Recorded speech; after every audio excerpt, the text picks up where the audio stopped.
in rising to follow the noble Viscount Trenchard, I do have to make a comment on a couple of the points that he made.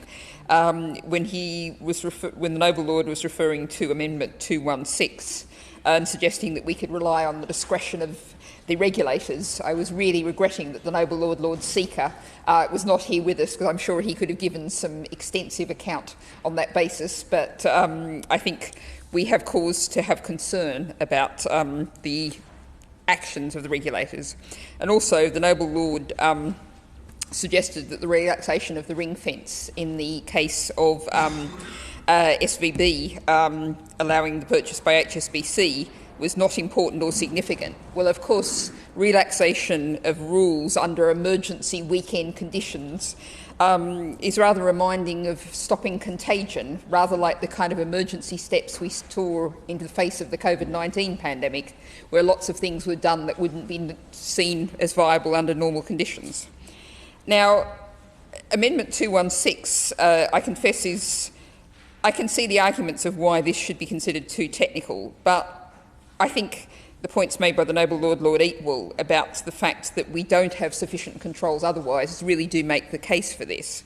And I think the points made by the noble Lady Baroness Kramer, we have a problem where the primary purpose of insurance companies, the primary purpose of pension managers has been chasing after massive profits, not looking to long-term security. And while we're ever in that situation, we need to try and find rules to manage that.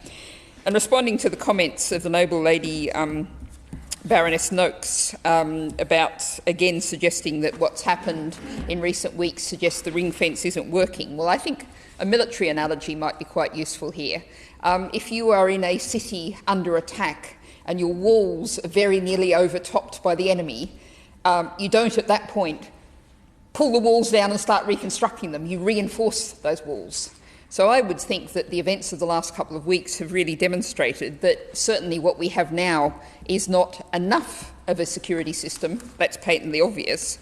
But the answer is reinforcement rather than pulling everything down and starting again, because we did see steps taken after 2007, 2008, which we're hoping will hold back, that will make those defensive walls hold this time.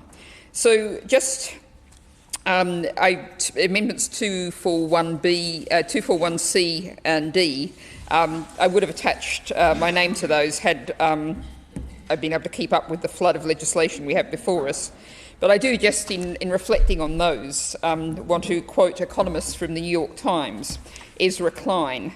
Banking is a critical form of public infrastructure that we pretend is a private act of risk management. And I think that's the context in which I would hope the noble Lady the Minister can today reassure us that as we come towards the end of committee stage, in the new environment we find ourselves, the government is going to seriously rethink this whole bill, and particularly key elements of it, such as competition and ring fencing, before we get to report stage. And I do have to borrow from a letter in the Financial Times this weekend, and I'm relying on this as a source, that apparently the correct name for a group of black swans gathered on the ground is a bank. Well, you should know.